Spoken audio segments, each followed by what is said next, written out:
Hello dear student, how are you. तो जैसा कि मैंने आप लोगों को प्रॉमिस किया था कि मैं आप लोगों का 2023 यानी 2023 में जो एग्जाम हुआ था उस एग्जाम्स के जितने भी प्रीवियस ईयर्स के मॉडल पेपर थे उन सारे मॉडल पेपर के मैं आप लोगों को कराऊंगा। तो दो मॉडल पेपर के वीडियो, अकाउंट और बीएसटी का वीडियो ऑलरेडी अपलोडेड है। अगर उन वीडियोस को नहीं देखा है तो ऊपर आई बटन में लिंक है, जाकर के देख लेना। और साथ ही साथ वीडियो के डिस्क्रिप्शन में जाना। आपको अगर कोई भी सब्जेक्ट का पीडीएफ चाहिए, कोई भी सब्जेक्ट का कोई भी चैप्टर पढ़ना है, कोई भी मॉडल पेपर, कोई भी guest paper, previous year question paper, कुछ भी पढ़ना है, all the things are available on the description box। तो जा सकते हैं और अपने आप सब्जेक्ट्स अपने रिक्वायरमेंट के हिसाब से सारे वीडियोस को आप देख सकते हैं। तो देखो, बहुत सारे ऐसे स्टूडेंट जिनका ईटीपी है। ईटीपी का मतलब होता है उद्यमिता यानी कि एंटरप्रेन्योरशिप।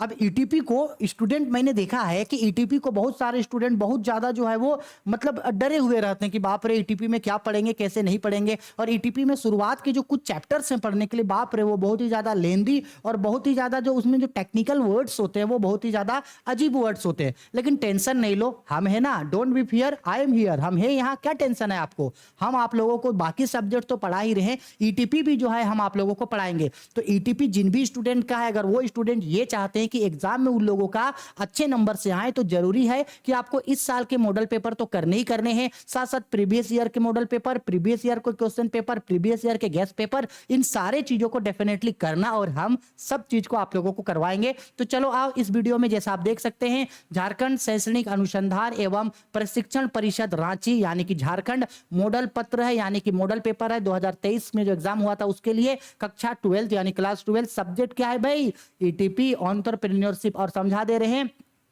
ईटीपी जो है बेसिकली ये हम लोगों का जो है वो 35 नंबर का एग्जाम होता है। 35 नंबर का ऑब्जेक्टिव होगा, 35 नंबर का सब्जेक्टिव होगा और 30 नंबर का इसमें प्रैक्टिकल होता है। ठीक है, चलो अब एक एक करके सब क्वेश्चन को समझाते हैं। कुछ जो क्वेश्चंस में हम कुछ एक्स्ट्रा नोट्स लिखवाएंगे तो वो नोट्स आप लोग मेरे साथ साथ जो है वो नोट डाउन करते हुए चलोगे। ओके, एक भी क्वेश्चन रट्टा तो नहीं मरवाएंगे आप लोग को, बस आप लोग को 15 से 20 मिनट अच्छे से वीडियोस को देखना है। अब देखो, सबसे पहला क्वेश्चन में यहाँ पे हम लोगों को क्या बोल रहा है, देखो ये देखो पहला क्वेश्चन है। बोल रहा है क्वेश्चन पे, निम्न में से कौन सा अवसर बोध का तत्व है, which of the following is an element of sensing the opportunity. यानी अगर एक कोई भी पर्सन है, अगर वो कोई स्टार्टअप स्टार्ट करना चाहता है, कोई बिजनेस स्टार्ट करना चाहता है, कोई एंटरप्राइजेस या कोई व्यवसाय स्टार्ट करना चाहता है, तो सबसे पहले उसके पास जो है वो इंटेलेक्चुअल थिंकिंग होना चाहिए कि वो आखिरकार अपॉर्चुनिटी को किस तरीके से समझे। अपॉर्चुनिटी मतलब होता है अवसर, क्योंकि अगर उसको बिजनेस करने का सही अपॉर्चुनिटी मिलेगा, व्यवसाय करने का अगर उसको सही अवसर का बोध होगा, तो वो अच्छे तरीके से जो है वो व्यवसाय की पहचान कर सकता है, व्यवसाय या उत्पाद का चुनाव कर सकता है और उस हिसाब से जो है वो उत्पादन करके अपने व्यवसाय को अच्छे तरीके से चला सकता है। लेकिन अगर उसके पास अपॉर्चुनिटी को समझने का तरीका ही नहीं होगा तो वो समझेगा ही नहीं। सपोज कर लो कि अभी ये अक्टूबर का महीना चल रहा है, अब उसके बाद नवंबर दिसंबर आएगा, तो भाई अब तो ठंडा का दिन आने वाला है। तो ठंडा के दिनों में ऐसा जरूरी है कि जो एंटरप्रेन्योर्स हैं वो जो है वो गर्म कपड़ा का प्रोडक्शन करे। जैसे मान लो स्वेटर हो गया, शाल हो गया, मफलर हो गया, गर्म कपड़ों का जो है वो उत्पादन करे, क्योंकि लोग जो है इन चीजों को खरीदेंगे। अब अगर मान लो नवंबर दिसंबर के महीना में अगर कोई पर्सन है, मान लो रेन कोट का प्रोडक्शन कर रहा है या छाता का प्रोडक्शन कर रहा है, तो भाई ठंडे के दिनों में कोई रेन कोट या छाता तो पहनेगा नहीं। यानी आपने अपॉर्चुनिटी को जो है वो अच्छे तरीके से नहीं समझा। तो आपको समझना है कि अवसर को पहचानने के लिए ये सब चीज होना चाहिए। सब चीज बोले तो क्या क्या उसके पास होना चाहिए, पहला समझ की शक्ति यानी एबिलिटी टू परसीव, समझ होना चाहिए उसके पास। परिवर्तन पर नजर, क्या होना चाहिए भाई उनका, परिवर्तन पर नजर। इंसाइट इनटू द चेंज, यानी कि जैसे जैसे समय बदल रहा है उसको समय के ऊपर नजर रखना चाहिए। नव परिवर्तनीय गुण यानी कि इनोवेटिव क्वालिटी, उसके पास नए नए चीजों को इनोवेट करने का कैपेसिटी होना चाहिए। तो हाँ भाई, ये तीनों चीज का होना जरूरी है। तो इसका राइट आंसर होगा ऑप्शन नंबर डी, इनमें से सभी। यानी एक अवसर के बोध के लिए, एक जो है अपॉर्चुनिटी को सेंसिंग करने के लिए ये सभी चीजों का होना जरूरी होता है। क्वेश्चन नंबर 2 पे आते हैं। 2 नंबर पे बोल रहा है, शुद्ध परिवर्तन, शुद्ध वर्तमान मूल्य विधि संबंधित है। Net NPV methods related with, NPV का फुल फॉर्म होता है नेट प्रेजेंट वैल्यू। अब ध्यान से समझना, फुल फॉर्म में ही इसका आंसर छुपा है नेट प्रेजेंट वैल्यू। तो ये एनपीवी आपको बताता है सभी भावी मूल्यों, सभी भावी वर्तमान मूल्यों से, यानी प्रेजेंट वैल्यू ऑफ मनी। यानी एनपीवी का फुल फॉर्म ही होता है नेट प्रेजेंट वैल्यू। अभी मनी का जो प्रेजेंट वैल्यू होगा उसी को एनपीवी हम लोग बोलते हैं, और एनपीवी जो है इसी चीज के बारे में बताता है। ठीक है। क्वेश्चन नंबर 3 बोल रहा है दीर्घकालीन ऋण पर होता है लॉन्ग टर्म लोन बियर्स। देखो बेसिकली लोन जो है वो 3 टाइप का होता है, एक होता है short term, middle term, long term, अल्पकालीन, मध्यकालीन, दीर्घकालीन। शॉर्ट टर्म यानी अल्पकाल का मतलब है अगर आप 1 साल से कम समय के लिए लोन लेते हैं तो ये अल्पकाल यानी शॉर्ट टर्म होता है। अगर आप 1 साल से ज्यादा लेकिन 3 साल तक का लेते हैं, 1 साल से 3 साल तक के बीच का लेते हैं तो वो मध्यकालीन यानी कि मिडिल टर्म होता है। और जब आप 3 साल से ज्यादा समय के लिए लेते हैं तो वो लॉन्ग टर्म यानी कि दीर्घकालीन होता है। अब अगर मान लो आप 3 साल से ज्यादा समय के लिए लोन ले रहे हो तो आप ये चाहते हो कि उस लोन का जो इंटरेस्ट का रेट है वो रेट जो है यार वो फिक्स्ड रहे। यानी अगर आप लंबे समय के लिए लोन ले रहे हो तो उसका इंटरेस्ट का रेट आप चाहोगे कि फिक्स्ड हो, क्योंकि अगर इंटरेस्ट का रेट जो है वो बार बार बढ़ेगा या घटेगा तो इससे आपको बहुत ज्यादा प्रॉब्लम होगा। तो आप चाहोगे कि भाई लंबे समय के लिए अगर लोन लिए हैं तो उस लोन का जो रेट है वो रेट जो है वो फिक्स्ड रहे यानी कि वो स्थिर रहे। तो ऑप्शन ए इसका राइट आंसर है, स्थिर ब्याज दर यानी फिक्स्ड रेट ऑफ इंटरेस्ट होना चाहिए लॉन्ग टर्म लोन्स के लिए। ठीक है, चलो भाई क्वेश्चन नंबर 4 पे बोल रहा है हम लोगों को कोष प्रवाह विश्लेषण में प्रयुक्त कोष शब्द का आशय है the term fund as used in fund flow analysis means. यानी जो हम लोग अगर मान लो फंड फ्लो स्टेटमेंट बना रहे हैं तो फंड फ्लो स्टेटमेंट पे ये जो वर्ड यूज किया जाता है फंड, उस फंड का मतलब क्या है। कोष प्रवाह विवरण में ये जो एक शब्द यूज हो रहा है कोष, उसका मतलब क्या है। तो सिंपल बात है भाई, कोष का मतलब होता है current asset minus liability. Fund is equal to current asset minus current liability. यानी जब आपका चालू संपत्ति आपके चालू दायित्वों से ज्यादा है तो बचा हुआ अमाउंट कोष कहलाता है। ठीक है, तो इसका राइट आंसर होगा ऑप्शन नंबर डी, चालू संपत्तियों का चालू दायित्वों पर आधिक्य, excess of current asset over current liability. इसको हम लोग जो है वो वर्किंग कैपिटल के नाम से भी जानते हैं। फंड को ही क्या बोला जाता है, वर्किंग कैपिटल बोला जाता है। फॉर्मूला होता है current asset minus current liability. ठीक है, याद रखना, चालू जो पूंजी होता है उसका फॉर्मूला होता है चालू संपत्ति माइनस चालू दायित्व। आगे पूछेगा। आगे बढ़ते हैं क्वेश्चन नंबर 5 पे। बोल रहा है क्वेश्चन नंबर 5 पे पुनर्भुगतान अवधि संबंधित है। Pay back period deals with. पे बैक पीरियड्स का मतलब होता है कि आप अगर आज किसी भी चीज के लिए पैसा इन्वेस्ट कर रहे हो, अगर आप कहीं भी पैसा को निवेश कर रहे हो, कहीं भी पैसा लगा रहे हो, तो भाई आने वाले समय पे जो है उस इन्वेस्टमेंट का जो है वो कितना कॉस्ट होगा। यानी कि एक अगर आप कहीं इन्वेस्टमेंट करना चाहते हो तो इन्वेस्टमेंट के लिए क्या कॉस्ट होगा, इसी चीज को हम लोग बोलते हैं पे बैक पीरियड। और पे बैक पीरियड में इसी चीजों के बारे में होता है। तो ऑप्शन नंबर बी इसका राइट आंसर है कि विनियोग लागत वसूली के लिए आवश्यक अवधि यानी पे बैक पीरियड का मतलब है period required for cost of investment recovery. आज अगर आप कहीं इन्वेस्टमेंट किए हो तो वो इन्वेस्टमेंट कितना समय में आपका रिकवरी हो जाएगा, यही कहलाता है pay back period. Is it clear? आई मेरी बातें समझ में? ठीक है, चलो रट्टा कुछ नहीं मारना है, बस थोड़ा सा ध्यान लगा के आपको सुनना है मेरा बात।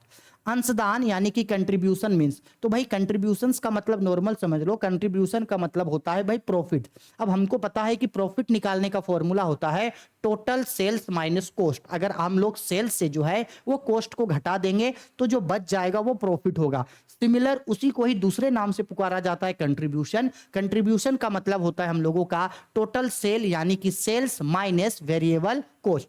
तो इसका फॉर्मूला होगा बिक्री से किसको घटाएंगे, परिवर्तनशील लागत को, यानी कि सेल्स लेस मतलब minus, sales minus variable cost, ये कहलाता है मेरा कंट्रीब्यूशन। ठीक है, चलो कंट्रीब्यूशन मतलब है भाई कितना पैसा लगाएं। हम आपसे अगर पूछ रहे हैं, एकदम नॉर्मल पूछ रहे हैं, सपोज कर लो हमको बताओ, अगर मान लो आप एक गुड्स का प्रोडक्शन किए और उस गुड्स का जो है आप उसको सेल्स कर दिए हैं, आप उसको सेल्स कर दिए 10,000 रुपया में, और उस गुड्स को बनाने का जो आपका कॉस्ट पड़ा था वो कॉस्ट पड़ा था सपोज कर लो 8,000, तो कितना का आपको प्रॉफिट मिल गया भाई, 8,000 का सामान 10,000 में बेचे तो 2,000 रुपया का क्या मिला है सर जी, 2,000 रुपया का सर जी प्रॉफिट मिला, यानी लाभ हुआ। यही 2,000 रुपया को हम लोग कंट्रीब्यूशन के नाम से पुकारते हैं। आ गया समझ में?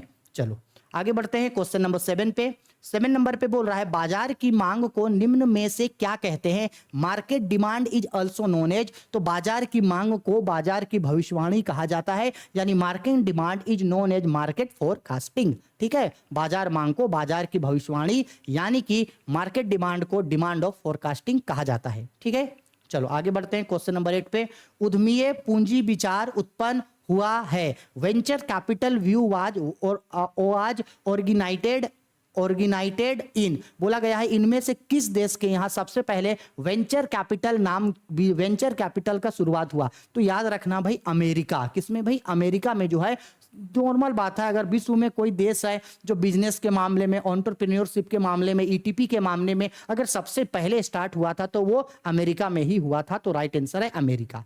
ठीक है, आगे क्वेश्चन नंबर 9 पे बोल रहा है डॉट डॉट डॉट व्यवसाय अवसरों की खोज के रूप में परिभाषित की जाती है। Dot dot dot is defined as discovery of business opportunity. Business opportunity को डिस्क्राइब करना इनोवेशन कहलाता है, यानी कि आविष्कार कहलाता है। सुने है ना, आविष्कार, आवश्यकता जो है वो आविष्कार की जननी है। Necessity is a mother of innovation. अगर हम लोग किसी भी चीज का इनोवेशन करेंगे, किसी भी चीज का आविष्कार करेंगे, तो इससे मेरा बिजनेस को एक नया पहचान मिलेगा और एक नया चीज जो है वो मेरे बिजनेस में इंट्रोड्यूस होगा। जैसे मान लो कि अगर आप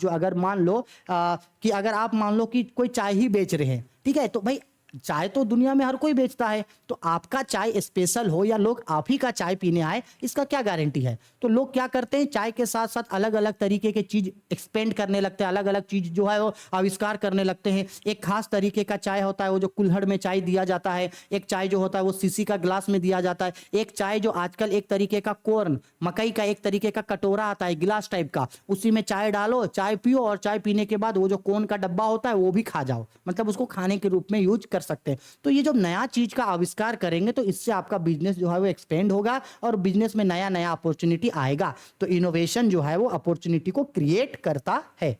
ठीक है, क्वेश्चन नंबर 10 पे बोल रहा है नियोजन होता है प्लानिंग इज। तो भाई प्लानिंग आप short term, middle term, long term सब चीज के लिए कर सकते हो, अल्पकालीन, मध्यकालीन, दीर्घकालीन। तो राइट आंसर होगा आपका डी। परियोजना तैयार की जाती है, प्रोजेक्ट प्रिपेयर्ड इज। ये मोस्ट इंपॉर्टेंट टॉपिक है, ये आपको ईटीपी में जो है वो थ्योरी में भी ये क्वेश्चन पूछेगा कि आखिरकार जो है परियोजना का मतलब क्या होता है, परियोजना प्रतिवेदन का मतलब क्या होता है। सिंपल सा बात है भाई, परियोजना मतलब समझ लो।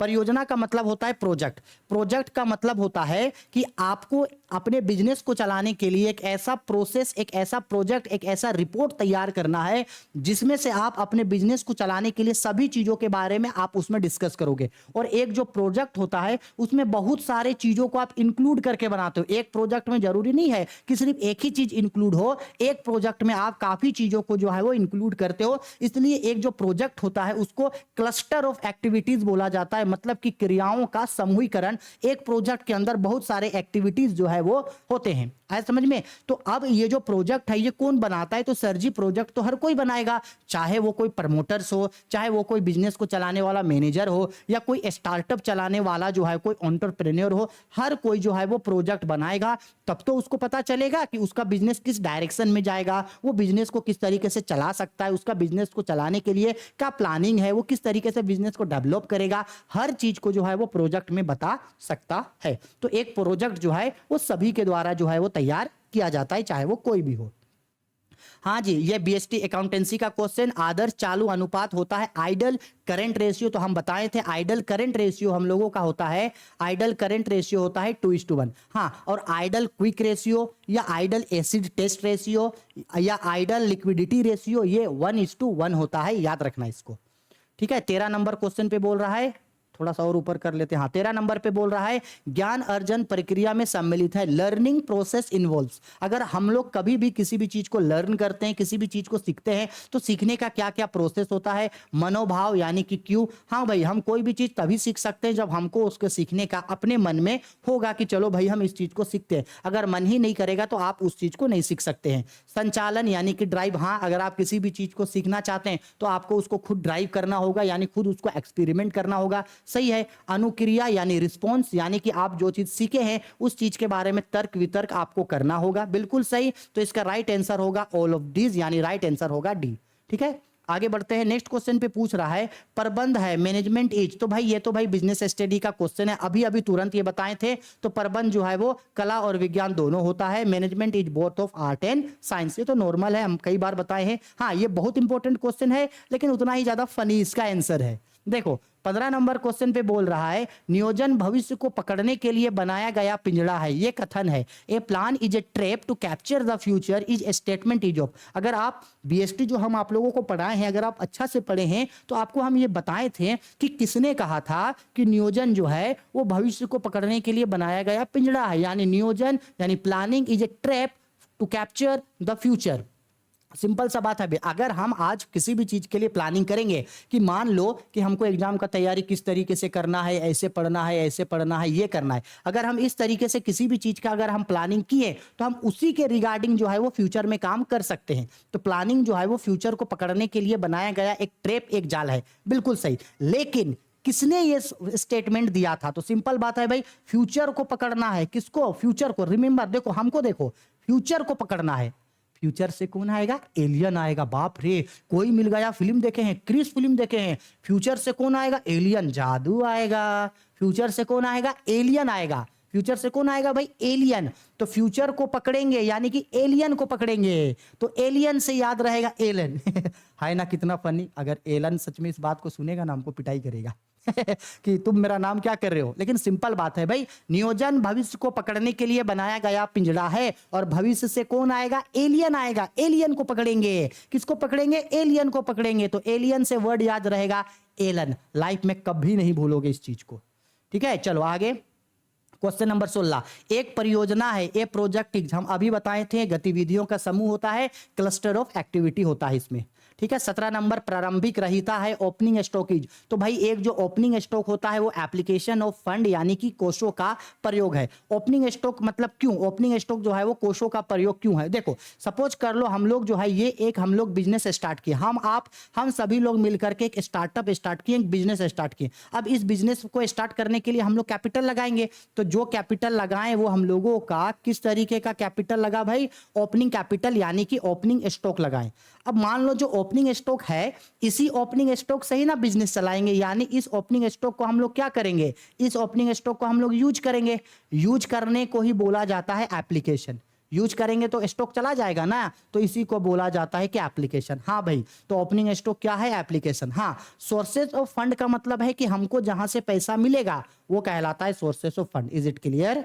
ठीक है। चलो 17 के बाद आते हैं 18 नंबर क्वेश्चन पे। बोल रहा है निम्न में से किसका उत्पाद या सेवा का चुनाव करते समय ध्यान रखना जरूरी है? Which of the following factors is to be considered while selecting a product. अगर हम किसी भी चीज का अगर हम लोग प्रोडक्शन कर रहे हैं तो प्रोडक्शन करते समय किन किन चीजों को ध्यान में रखना जरूरी है? तो सबसे पहला प्रतियोगिता। सबसे पहला क्या बोल रहा है? प्रतियोगिता, कंपटीशन। हाँ भाई, कंपटीशन को ध्यान में रखना होगा कि हम जिस चीज का प्रोडक्शन कर रहे हैं उस चीज का पहले से कितना ज्यादा कॉम्पिटिटर्स लोग हैं वो देखना होगा। उसके बाद उत्पादन लागत, ये गलती से यहाँ पे ऑल ऑफ दिस लिखा, यहाँ होगा कॉस्ट ऑफ प्रोडक्शन। हाँ भाई, कॉस्ट ऑफ प्रोडक्शन को देखना जरूरी है कि जिस चीज को बना रहे हैं उस चीज का कितना कॉस्ट पड़ रहा है, कितना लागत पड़ रहा है। लाभ की संभावना, प्रॉफिट पॉसिबिलिटी, हाँ ये भी तो देखना है कि जिस चीज का प्रोडक्शन कर रहे हैं भाई उससे हम कितना प्रॉफिट कमाएंगे। जिससे ज्यादा प्रॉफिट कमाएंगे उसका ज्यादा प्रोडक्शन करेंगे। हाँ भाई, सब सही है। तो राइट आंसर होगा इसका ऑप्शन नंबर डी, इनमें से सभी। 19 नंबर क्वेश्चन में श्रम गहन पद्धति उपयोगी है। Labour incentive techniques is useful. हम आप लोगों को इकोनॉमिक्स में पढ़ाए थे, एक होता है कैपिटल इंसेंटिव टेक्निक और दूसरा होता है labour incentive techniques. Labour incentive techniques उन देशों के लिए ज्यादा जरूरी होता है जो अभी डेवलपिंग कंट्री है, जो अभी विकासशील देश है। क्यों? क्योंकि उस देश के पास बहुत ज्यादा कैपिटल नहीं होता है, बहुत ज्यादा कैपिटल नहीं होता है तो हाईटेक मशीन्स वो लोग अफोर्ड नहीं कर सकता है। तो इस कंडीशन पे उस देश के पास जो श्रमिक है, जो लेबर लोग है, उन्हीं लोगों से काम कराना सबसे ज्यादा अच्छा होता है उन देशों में जो विकासशील देश होता है। ठीक है, तो ये सबसे ज्यादा जरूरी होता है विकासशील देशों के लिए, यानी कि फॉर डेवलपिंग कंट्रीज। ठीक है, चलो 20 नंबर पे आते हैं। विस्तारीकरण परियोजना मदद करती है। Expansion projects help in. Expansion यानी प्रोजेक्ट को डिटेल्ड में समझेंगे। अब प्रोजेक्ट को डिटेल में जितना समझेंगे उतना ज्यादा मेरे लिए अपॉर्चुनिटी होगा। तो इसका राइट आंसर होगा ऑप्शन नंबर सी, अतिरिक्त अवसरों का लाभ उठाना, यानी एनकेसिंग एडिशनल अपॉर्चुनिटीज। ठीक है, हाँ भाई चलो, बीएसटी का क्वेश्चन, प्रबंध एक पेशा है या कथन है? Management is a profession, is a statement. पेशा, प्रबंध एक पेशा है, तो पेशा से हम क्या याद रखने बोले थे? पेशा से पैसा, पैसा पैसा करती है तू, पैसे पे क्यों मरती है, गाना है ना। चलो, तो भाई किसने कहा था कि प्रबंध जो है एक पेशा है? किसने कहा था कि मैनेजमेंट इज ए प्रोफेशन? तो प्रोफेशन यानी पैसा, और पैसा पैसा पैसा पैसा चिल्लाएगा अमेरिका, क्योंकि अमेरिका के पास बहुत पैसा है। पैसा पैसा पैसा चिल्लाएगा अमेरिका, तो पैसा पैसा चिल्लाता है भाई साहब अमेरिका। तो राइट आंसर होगा हम लोग का अमेरिकन प्रबंध एसोसिएशन, यानी अमेरिकन मैनेजमेंट एसोसिएशन ने यह स्टेटमेंट दिया था कि मैनेजमेंट इज ए प्रोफेशन। ठीक है, चलो क्वेश्चन नंबर 22, आर्थिक सहायता है सब्सिडरी इज। सब्सिडरी का मतलब होता है पुनः भुगतान करना, यानी कि रीपेमेंट। रीपेमेंट का मतलब होता है सब्सिडरी। ठीक है, चलो 23 नंबर क्वेश्चन में, उपक्रम का चुनाव निर्भर करता है, selection of an enterprise depend on. अगर कभी भी आप किसी भी एंटरप्रेन्योर्स का सिलेक्शन करना चाहते हैं कि आपको भाई बिजनेस किस तरीके का चलाना है, सोल प्रोप्राइटरशिप बिजनेस चलाना है, या तो फिर पार्टनरशिप बिजनेस चलाना है, ज्वाइंट हिंदू फैमिली बिजनेस चलाना है, कोऑपरेटिव बिजनेस चलाना है, कंपनी चलाना है, भाई किस तरीके का बिजनेस चलाना है, ये डिपेंड करेगा आपके अंदर कितना क्षमता है, आपके अंदर कितना एबिलिटी है, आपके पास क्षमता है, आपको जो मन करे उस टाइप का बिजनेस चला सकते हो। यानी ये साहसी के स्वयं की योग्यता, यानी कि सेल्फ एबिलिटी ऑफ एंटरप्रेन्योर पे डिपेंड करता है। ठीक है, चलो भाई अब नेक्स्ट क्वेश्चन, ये मोस्ट इंपॉर्टेंट क्वेश्चन है। बोल रहा है भारत सरकार द्वारा निर्गमित दिशा निर्देशों के अनुसार साहसिक पूंजी कोष के लिए ऋण क्षमता अनुपात है। According to the guideline issued by the government of India, डेब्ट equity ratio of venture capital fund is. यानी नॉर्मल ये बोल रहा है कि कोई भी किसी को भी जो है बिजनेस को उतना पैसा रखना चाहिए कि वो अपने लाइबिलिटीज का जो है वो पेमेंट कर सके, अपने कर्जों का पेमेंट कर सके, तो वो है आपका 1.5 डेब्ट इक्विटी रेशियो होना ही चाहिए, इससे कम से काम नहीं चलेगा। आगे बोल रहा है निम्न में से कौन सा घटक बाजार मूल्यांकन पर प्रभाव डालता है? Which of the following factor affecting market assessment. तो मार्केट असेसमेंट को जो है उसका इंटरनल यानी कि छोटा छोटा जो माइक्रो इन्वायरमेंट होता है वो इफेक्ट करता है, यानी कि सूक्ष्म वातावरण जो है उसको प्रभावित करता है। ठीक है, चलो 26 नंबर क्वेश्चन पे, वर्तमान उत्पादन व्यवस्था वास्तव में है, present production system in fact is. आज के समय में जो प्रोडक्शन करने का तरीका है वो बहुत ही इनडायरेक्ट तरीका है, यानी कि अप्रत्यक्ष उत्पादन तरीका होता है। ठीक है, चलो 27 नंबर क्वेश्चन पे, विपणन व्यय भार करता है, मार्केटिंग एक्सपेंडिचर इज बर्डन। एक मार्केटिंग एक्सपेंडिचर का जो बोझा है, उसका जो खर्चा है, वो लास्ट पेमेंट जो है वो कंज्यूमर यानी उपभोक्ताओं को करना पड़ता है। आप बोलोगे सर कैसे? हम आपको समझा रहे। सपोज कर लो कि एक कंपनी जो है, सपोज कर लो मेरे पास एक पेन है साइनोसॉफ्टेक का, आपके पास भी अभी हाथ में होगा एक पेन। सपोज कर लो साइनोसॉफ्टेक का कोई पेन है 3-4 रुपया या 5 रुपया का। ये पेन बनाया कौन? कंपनी। तो भाई इसका जो कॉस्ट पेड किया था, इसका कॉस्ट कौन पेड किया था? वो कंपनी बनाने वाला। ठीक है, ये कंपनी किसको बेचा? होलसेलर को। तो पैसा कौन खर्च किया? होलसेलर।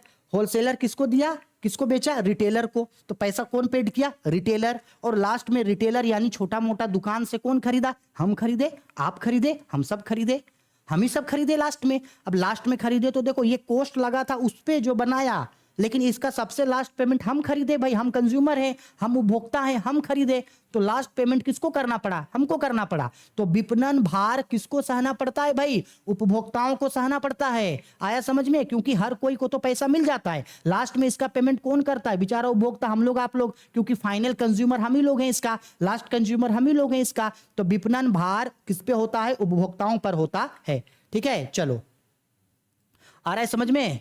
चलो भाई 28 नंबर क्वेश्चन पे क्या बोल रहा है? स्थापना में आसान है, इजी फॉर्मेशन, सबसे आसानी से एकाकी व्यापार यानी सोल ट्रेडिंग जो है वो बहुत आसानी से स्टार्ट हो जाता है। नग्न ऋण पत्र होते हैं, naked debenture are. Naked debenture ऐसे डिवेंचर होता है जो अनसिक्योर्ड होता है, असुरक्षित होता है। ठीक है, आगे 30 नंबर क्वेश्चन पे बोल रहा है व्यवसाय का ... भी व्यवसाय के प्रारूप का निर्धारण करता है। The ... of a business also determine the form of organisation. Size, आकार, व्यवसाय का जो आकार होता है वो इसको डिपेंड करता है, उसका साइज। ठीक है, आगे क्वेश्चन 31 नंबर पे, शुद्ध कार्यशील पूंजी का अर्थ है नेट वर्किंग कैपिटल मींस, अभी ऊपर में एक फॉर्मूला बताए थे, working capital is equal to current asset minus current liability. शुद्ध कार्यशील पूंजी यानी कार्यशील पूंजी बराबर चालू संपत्ति माइनस चालू दायित्व। ठीक है, हाँ जी, चलो क्वेश्चन नंबर 32, आईडीबीआई किस वर्ष स्थापित की गई थी? आईडीबीआई का फुल फॉर्म होता है industrial development bank of India. इसका स्थापना हुआ था 1964 को। इसका हेड ऑफिस है मुंबई में। ठीक है, चलो 3 क्वेश्चन बता दिए इससे। चलो 33 नंबर क्वेश्चन पे, अस्थाई लागत प्रति इकाई बढ़ती है जब fixed cost per unit increase. किसी भी गुड्स का जो कॉस्ट है, वो कॉस्ट का जो रेट है, वो रेट कब बढ़ता है? जब प्रोडक्शन डिक्रीज होता है, यानी उत्पादन कम होगा। क्योंकि जब उत्पादन कम होगा तो प्रोड्यूसर जो है उसके कॉस्ट में, उसमें जो है वो ज्यादा कॉस्ट लगाएगा ताकि अच्छा गुड्स को वो प्रोड्यूस कर सके। ठीक है। 34 नंबर, एकाकीकरण से अभिप्राय है इंटीग्रेशन मींस। इंटीग्रेशन, एकाकीकरण का मतलब क्या होता है भाई? जब 2 या 2 से अधिक कंपनी आपस में मिल गया, जब 2 या 2 से अधिक फार्म आपस में मिल गया, जब 2 या 2 से अधिक बिजनेस आपस में मिल गया, दैट इज कॉल्ड एकाकीकरण यानी एमलगेमेशन। उसी का दूसरा नाम है इंटीग्रेशन यानी मिल जाना। अब मिल सकते हैं या तो इंटरनली दोस्ती कर सकते हैं या सबके सामने। नॉर्मली हर कोई दोस्ती कैसे करता है? या तो आपस में दोस्ती कर लेता है इंटरनली, जिसके दोस्ती के बारे में लोगों को उतना पता नहीं होता है, या सब एकदम खुल्लम खुल्ला एक दूसरे से दोस्ती बनाता है, हाय हेलो घूमना फिरना। कंपनी भी या तो इंटरनली मर्ज हो सकता है या तो फिर सबके सामने एक्सटर्नली भी मर्ज हो सकता है, आंतरिक एवं बाह्य दोनों। ठीक है, चलो लास्ट क्वेश्चन और कहानी खत्म। बोला गया है अच्छे ब्रांड की विशेषताएं होती है, a characteristics of a good brand are. तो एक गुड ब्रांड में ये सभी क्वालिटी पाया जाना चाहिए। इनमें से सभी होता है। सूक्ष्म नाम होता है, यानी कि नाम बहुत ही छोटा होता है, जैसे आटा, टाटा, बाटा, जियो। ठीक है। स्मरीकरण यानी कि याद रखने में, मेमोरेबल, बहुत ज्यादा याद रखने में वो अच्छा होना चाहिए ताकि आसानी से याद हो सके। आकर्षण यानी कि बहुत ही ज्यादा अट्रैक्टिव होना चाहिए ताकि ज्यादा से ज्यादा लोग जो है उसकी ओर अट्रैक्टिव हो सके। बस हो गया, इतना ही था। अब हमको कमेंट करके बताओ तो क्या एक भी क्वेश्चन आपको ऐसा लगा जो रट्टा मारना पड़ा? नहीं, हम समझाते हैं सिर्फ इसलिए वीडियो लंबा बनता है। अगर समझाना नहीं चाहेंगे तो भाई हम तो 5 मिनट में 500 क्वेश्चन बता देंगे। क्या करोगे 5 मिनट में 500 क्वेश्चन जान के, जब आपको याद कुछ नहीं रहेगा? क्या एग्जाम हॉल में जाकर के अंडा लिख करके आना है क्या? क्या एग्जाम हॉल में क्या आपको अंडा चाहिए? नहीं चाहिए सर जी। तो अच्छा से उसके लिए पढ़ना पड़ता है ना। तो बस डिटेल में समझाते हैं, इसलिए वीडियो लंबा बनता है। वीडियो पसंद आई तो लाइक करो, शेयर करो, कमेंट करो। कोई भी दिक्कत, डाउट, परेशानी है, कमेंट बॉक्स आपके लिए है। कमेंट करके मारो या कमेंट फेंक के मारो, जैसा चाहे वैसा आप मुझसे कमेंट कर सकते हैं। हाँ, अगर आप मुझसे जुड़ना चाहे तो आप मेरा मोबाइल नंबर 6201440595 मेरा मोबाइल नंबर है। आपको कोई पीडीएफ चाहिए, कोई नोट्स चाहिए, कोई मॉडल पेपर चाहिए, कोई गेस्ट पेपर चाहिए, प्रीवियस ईयर क्वेश्चन चाहिए, और आपके पास अगर बुक्स खरीदने का पैसा नहीं है, बुक चाहिए, तो आप मुझसे कमेंट कर देना। इस नंबर से मेरा टेलीग्राम है, टेलीग्राम पे कमेंट करना। जो आपको हेल्प चाहिए हम हेल्प जरूर करेंगे, वो भी फ्री ऑफ कॉस्ट। बस आप लोग पढ़ो, आपके साथ हम हैं। ठीक है, चलो बाय, टेक केयर।